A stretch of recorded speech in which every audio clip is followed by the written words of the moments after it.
Na explanação do nosso cartão postal, mais conhecido, né? Como se fosse Castro Alves que estivesse falando.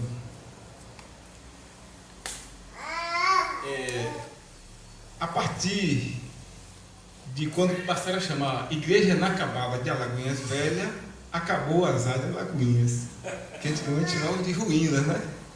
Mas vários irmãos, várias igrejas fizeram campanhas de oração pela cidade, e agora chamamos Igreja Inacabada de Alagoinhas Velha. Vamos imaginar que Castro Alves falaria assim dela, né?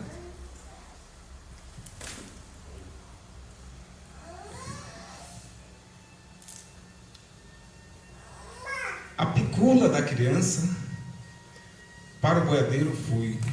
Ouviu do mato o rangir do carro de boi. Qual oásis no deserto, para o viandante foi pousada no meio agreste. Viu bem-te-vi coçar o boi. Velha igreja velha, tábuas no canto jogada, nos iludem que ainda pouco se quedou toda empreitada. Facho santo no caminho dos caminheiros do norte, ante a transamazônica, contemplava a coorte. Será que a rola brejeira, que seu ninho fez arteira, sabe o passado narrar? E a missa de agora é a mesma em que outrora ouvia a ave a cismar? Tinha por teto o azul do céu, por cima cascavel propunha-se a badalar. De edifício entrada nobre, Rui Excelso assim falou: pórtico de ouro dos sertões baianos. Esse dito então ficou. E tal como feira a vizinha de suntuosa feição, sapiente batizou-a de princesa do sertão. Bem como a capital, Bahia, que baixa e alta se dividiu, Alagoinhas em velha e nova, no tempo se bipartiu. Muito obrigado, um abraço carinhoso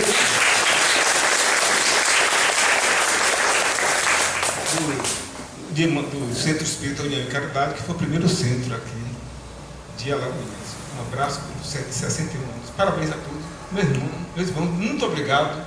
E a toda a espiritualidade aqui presente, muito obrigado.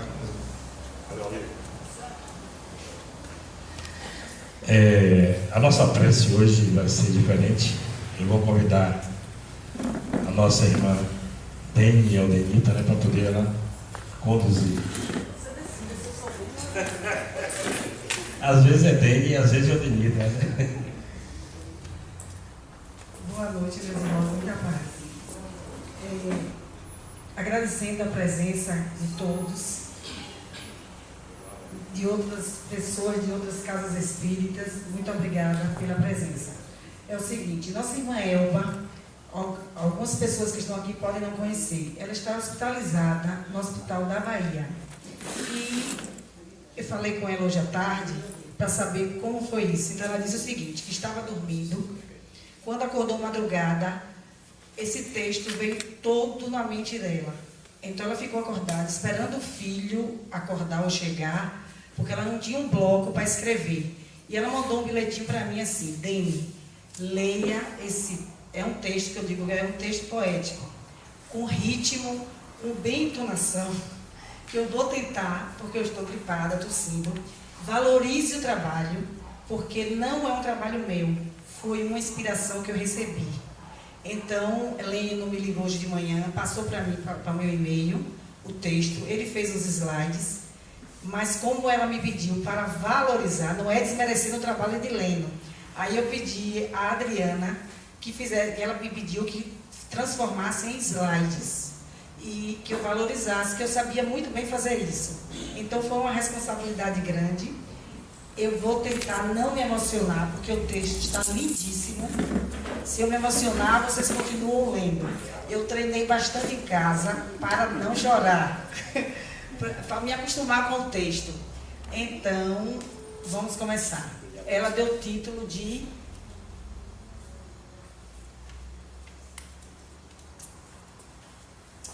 Amores. Você vai clicando aí para mim? Sou avezinha em plume da madrugada, nasci na alvorada e vivo em busca de novos horizontes. Não importa o nome do meu ponto de chegada, interessa o que descubra atrás dos montes.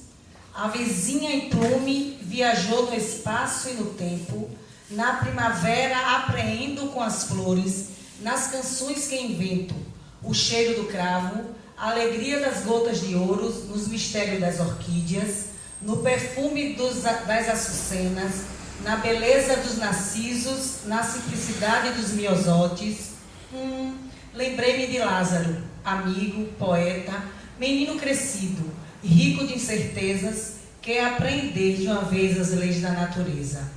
Dos questionamentos de Paulo, da firmeza de Antônio, da simplicidade de Chico, da doçura de Cristina, da timidez de Aline, da simpatia de Josi, do abraço de Rose, da alegria de Vera, da sabedoria de Demi. Ah, como eles são bonitos, todos aprendizes do Evangelho do Cristo.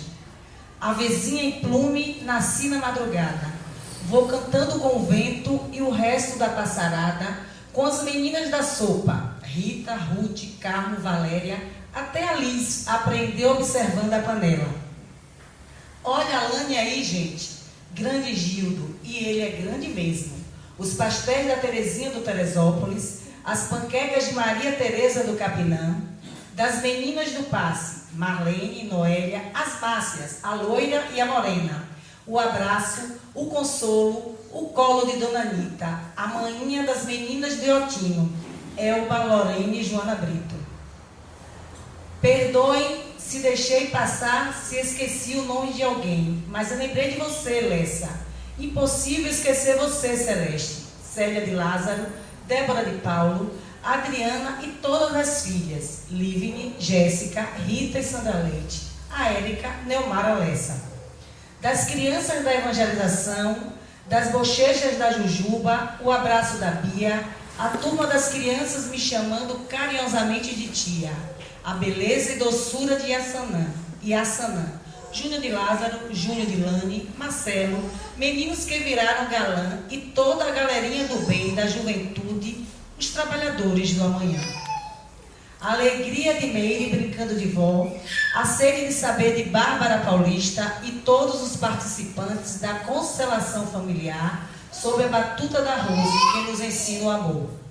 Aqui volto a falar da alegria da Vera, do seu dinamismo, do seu trabalho e sorriso, Jorge de Vera, Vera de Jorge, Chico de Berna ou Berna de Chico, Helenito de Elba ou Elba de Helenito, Liz de Verônica ou Verônica de Liz, Misso de Lane, Valda da Sopa, Lau da Sopa, Ana do Salão, Valmir Neri, meu querido professor, Valmir de Nita, ai, em que labirinto eu me meti, socorro, coral semente de luz, me ajuda, maestro, pessoal da oficina dos sentimentos, meninas de caçula ou caçula das meninas, Bernadette Melo, muito elegante, oi Vanildes, kkkk, você sumiu, ah, eita menina boba para rir, Vânia querida, Maria Manequim, ufa, cansei, afinal estou convalescendo na cama deste hospital. Aqui vou me despedindo, deixando um abraço fraterno, parabéns a toda a família União, cantando alegria cristã. Se eu esqueci do seu nome, viu Mariazinha? Sorria Maria Ferreira, minhas queridas meninas, não fiquem zangadas comigo, pelo amor de Jesus, recebo um abraço e muitos beijinhos de luz, igual ao abraço de Dene. Dedico aos dirigentes e trabalhadores desta casa, a meu querido pai Otino, Adalberto, grande amigo, seu Nilde Severo, saudades, e tantos que já desencarnaram. Elba Freitas.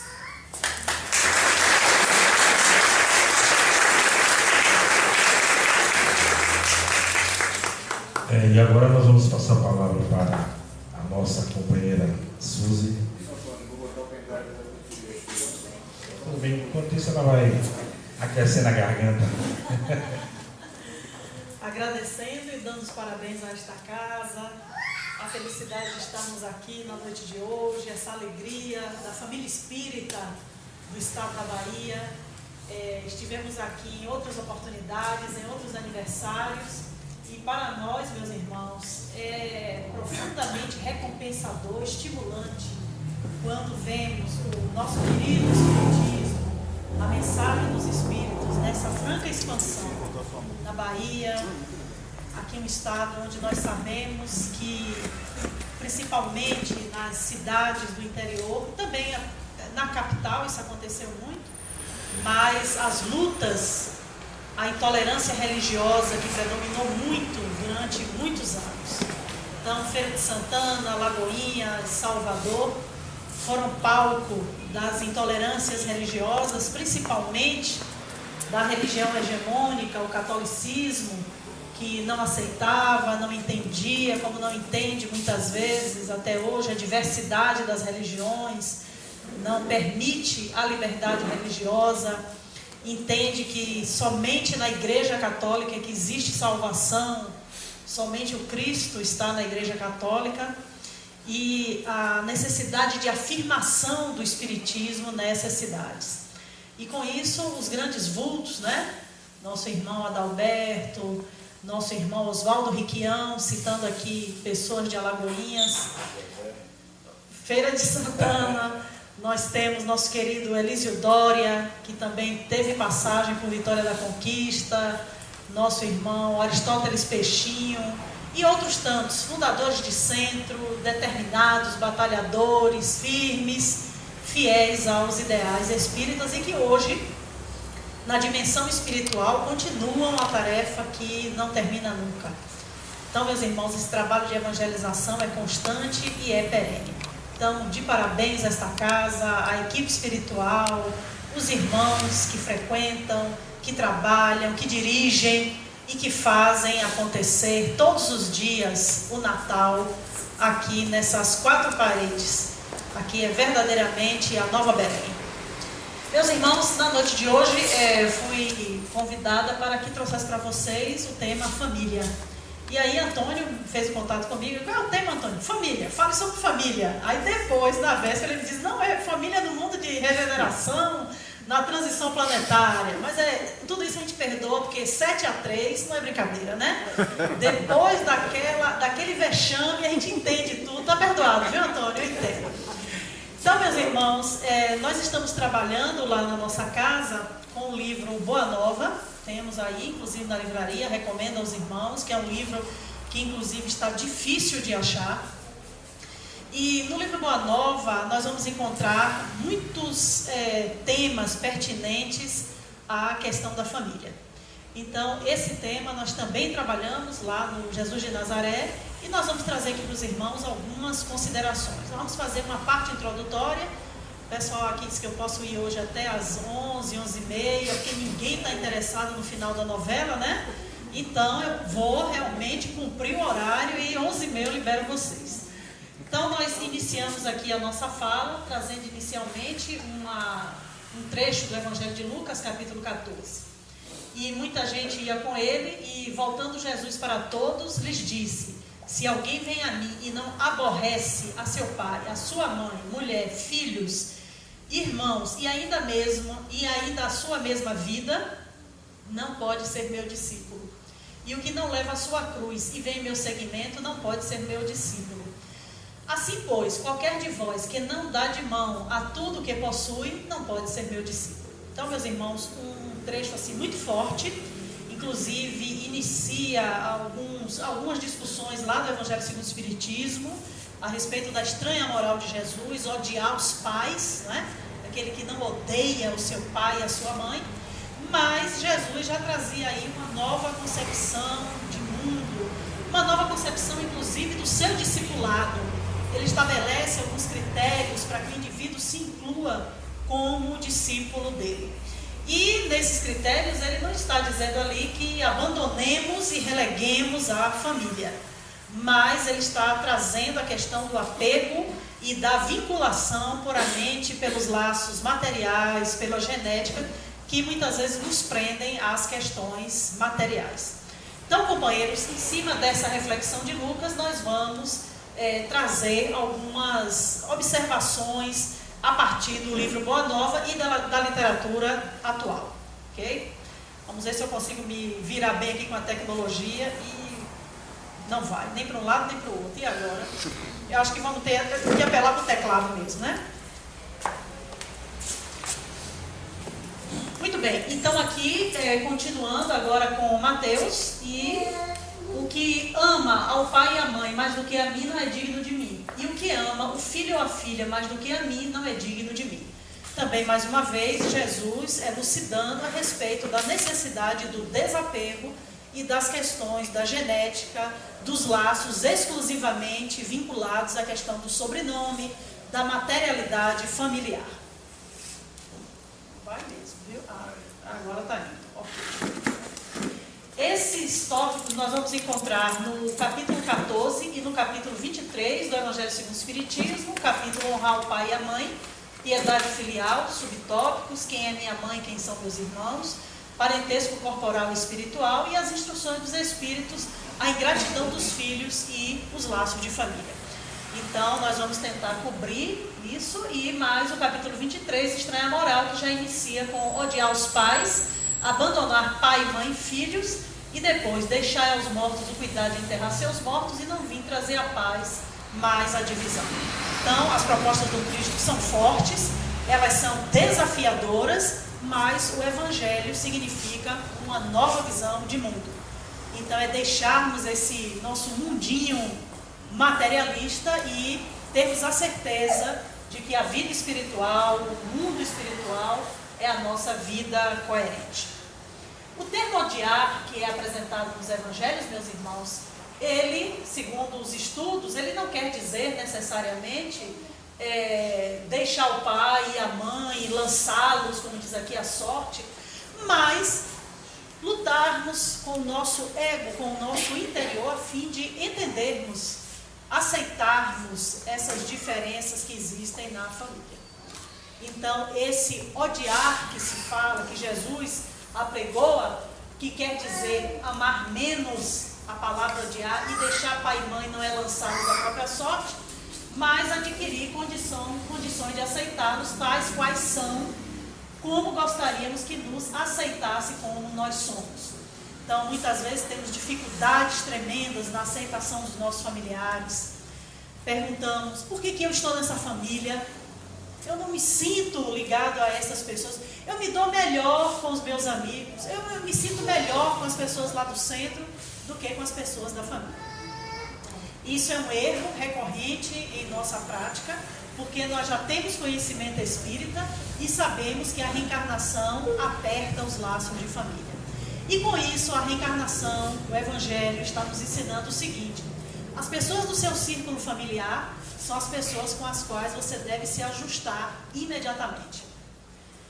Então, quanto mais próximos, quanto mais estivermos próximos de pessoas que parecem ser pessoas problema, é porque aquelas pessoas são as fundamentais, essenciais para o nosso processo de reajuste. Então, a sogra, o sogro, o cunhado, o filho, o marido, eles todos fazem parte do nosso círculo de amizades de outras eras e que agora retornam com outras roupagens. Em outras vidas, as posições se alternam. A sogra agora passa a ser sua mãe, o seu marido passa a ser seu irmão, os filhos passam a ser seus primos, e assim nós vamos apertando esses laços, aparando as arestas, até que essas pecinhas do quebra-cabeça possam se encaixar novamente, perfeitamente, harmonicamente, que é a chamada reconstrução, a chamada a unidade do Espírito, né? O Espírito em unidade com o Pai Celestial. Então, nós só seremos unos quando fizermos as pazes com todos os seres viventes. Já pensaram isso? O processo de evolução é desafiador, hein, irmãos? Então, com isso, nós vamos trazer hoje aqui algumas conversas sobre essa família no mundo de regeneração. Qual é a proposta do Evangelho, afinal? Para isso, meus irmãos, é necessário que nós possamos entender do que é que nós estamos falando. Que família é essa que nós estamos falando? Emmanuel nos traz nos seus escritos um alerta fundamental.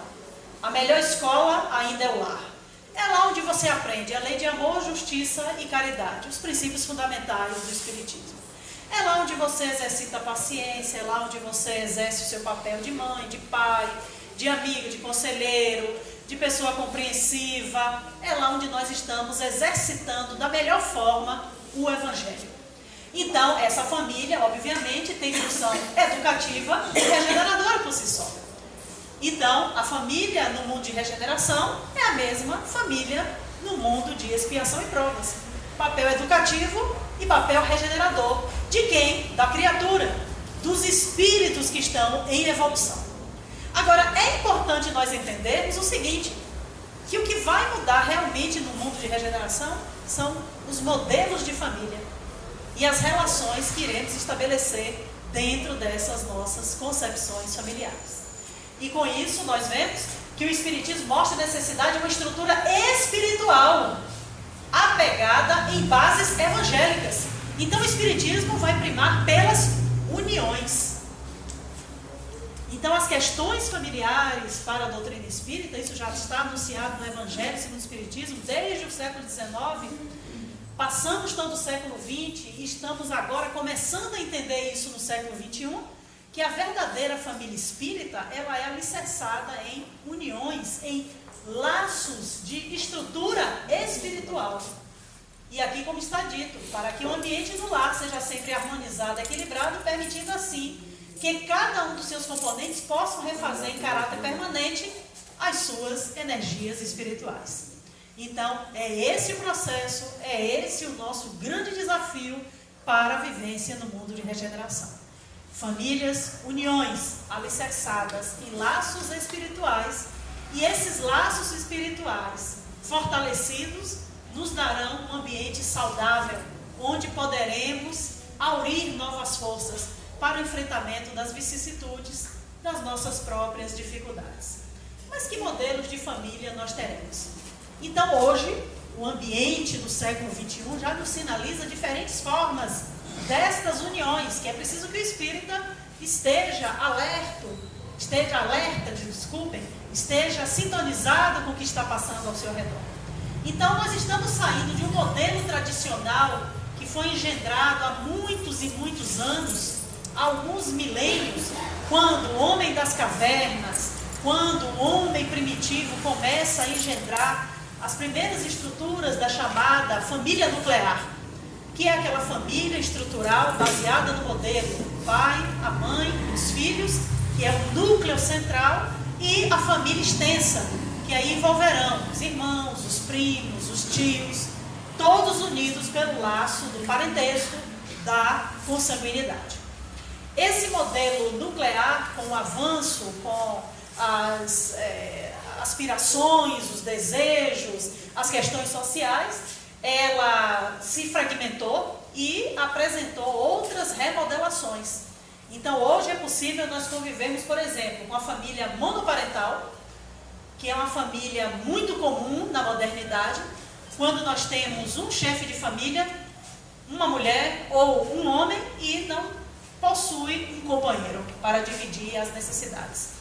São as famílias das mulheres divorciadas ou das mães solteiras, que elas mesmas comandam a estrutura familiar. Esse tipo de família é muito comum hoje. Nós vamos encontrar, por exemplo, em algumas situações, por exemplo, no estado de São Paulo, uma boa parte da família tem como chefe de família a mulher, e sendo caracterizados como famílias monoparentais. Em Brasília, lá nos anos 90, nos anos 80, quando estavam sendo feitas as distribuições de terras e os assentamentos de algumas famílias, as escrituras estavam sendo passadas no nome das mulheres, porque elas eram as chefes de família, eram elas que tomavam conta dos filhos e estavam dando seguimento. Muitas vezes a família, ela é a chefe e os filhos têm diferentes pais. A família também ela pode ser entendida de outra forma, a família reconstituída a partir dessa família nuclear.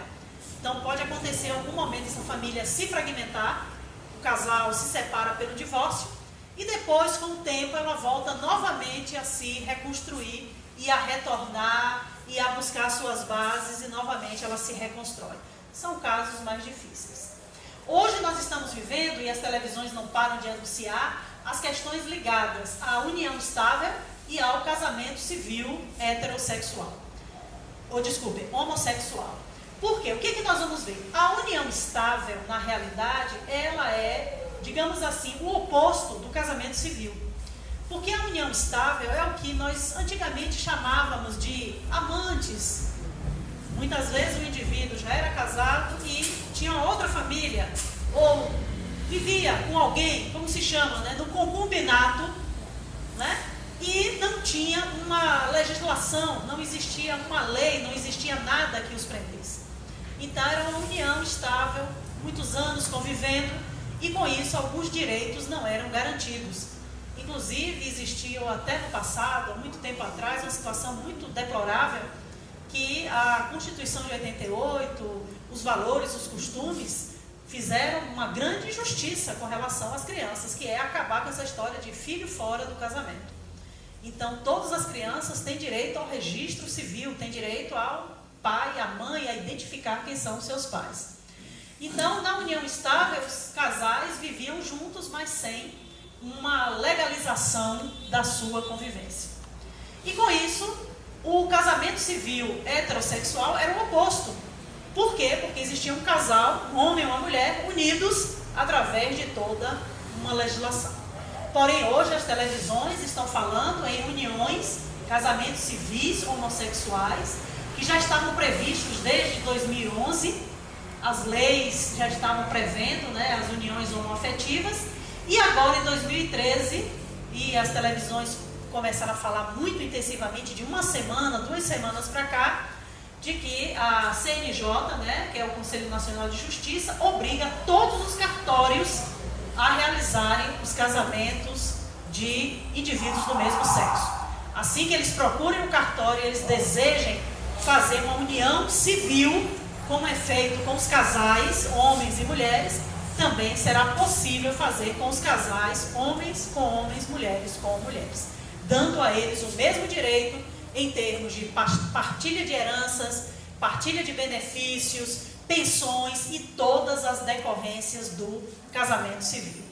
Para os irmãos terem uma ideia, só em São Paulo já foram registrados 6 casamentos por semana dessa natureza. Então, várias uniões que já estavam em curso, que já existiam, e as pessoas agora buscando a lei para a legalização. Muitos ainda permanecem à margem, em função de preconceitos, mas a tendência é a legalização. E com todos esses modelos de família, o que nós buscamos em termos espirituais, o que o Espiritismo fala, o que o Espiritismo defende, é, acima de tudo, a questão do respeito à dignidade humana. Então, em todas essas uniões, independente de qualquer circunstância que exista, o importante, acima de tudo, é que essas uniões elas estejam embasadas no amor verdadeiro, no respeito, na convivência fraterna e num patamar muito especial, que é, acima de tudo, a promoção humana. Então, a família, a união, o lar, ele só pode ser realmente considerado lar, a instituição só pode ser considerada verdadeiramente um lar formadora de pessoas quando ela promova o ser humano, melhore a condição espiritual do ser humano. Fora isso, são pessoas que não se identificam, família, como se diz, acéfala, casa que todo mundo manda, ninguém obedece, cada um faz o que quer, que é esse modelo chamado anaparental, onde não existe ninguém no comando, o filho chega a hora que quer, o pai sai, não diz para onde é que vai, as coisas parecem sempre estar desarrumadas dentro de casa, em função dessa falta de um eixo fundamental. Então, irmãos, a doutrina espírita defende o amor acima de tudo e a promoção do ser humano. Então, traduzindo numa linguagem popular, tudo que bota o indivíduo para cima em termos de evangelho, tudo que promove o indivíduo para uma condição espiritual superior, melhor do que o que ele é, o Espiritismo apoia e é exatamente a visão espírita. Então, irmãos, seguindo essa linha de raciocínio, nós estejamos então preparados, eduquemos as nossas crianças, os nossos jovens, os nossos adolescentes e principalmente as pessoas mais idosas que muitas vezes reclamam dizendo: no meu tempo eu não via isso, porque a nossa realidade